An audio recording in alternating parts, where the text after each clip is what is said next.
Hello guys, welcome back to our channel crack SSB exam. तो ये notice आप देख सकते हो। ये नोटिस जो है पिछले साल का नोटिस है। जेकेपीएससी की जो पोस्टें जो है वो जेकेएसएसबी को जो रेफ़र हुई थी। ठीक है। अब पहले जो न्यूज़ आ रही थी कि शायद जेकेपी खुद करवाया, तो ऑफिशियल आरटीआई रिप्लाई जो मेरे को जेकेपी ने दिया था कि आपकी जो जेकेपीएससी की होगी रिक्रूटमेंट या कांस्टेबल की रिक्रूटमेंट होगी, वो सभी रिक्रूटमेंट जो है वो जेकेएसएसबी करवाएगी। ठीक है। अब ये नोटिस जो है वो ये जो रेफर हुई है 2023 को रेफर हुई थी। ठीक है। अभी जो है वो 2024 चल रहा है। ठीक है। अभी 752 पोस्टें हैं। ठीक है। शायद ये पोस्टें बढ़ भी गई हों। ठीक है।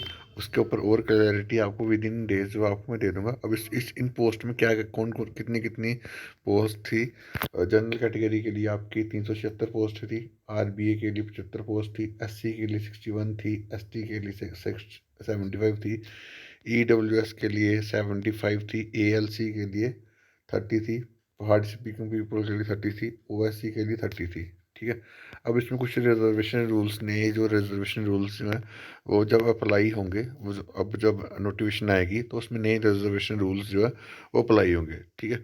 अब ये पोस्टें आपकी जो है मोस्ट प्रोबेबली बढ़ भी सकती है, क्योंकि एक साल के बाद अगर रिक्रूटमेंट होगी तो ऑब्वियसली बात थोड़ी बढ़ के ही आएंगी।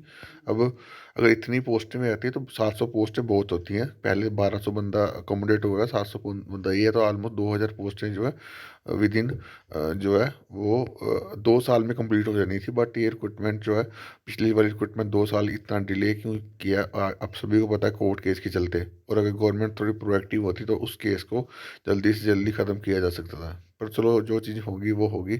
अब ये चीज़ें आ रही है नोटिफिकेशन, ये अभी नोटिफिकेशन आपको विद इन कभी भी इस मंथ, नेक्स्ट मंथ, कभी भी आपको देखने को मिल जाएगी। आप अपने एंड से अपनी प्रिपरेशन जो है वह करते रहो। ठीक है। अब इसका ऑफिशियल अपडेट जो है आपको मैं जब आरटीए की रिप्लाई जब भी आएगा अभी मेरे को इस मंथ, तब आपको मैं दूंगा। ठीक है।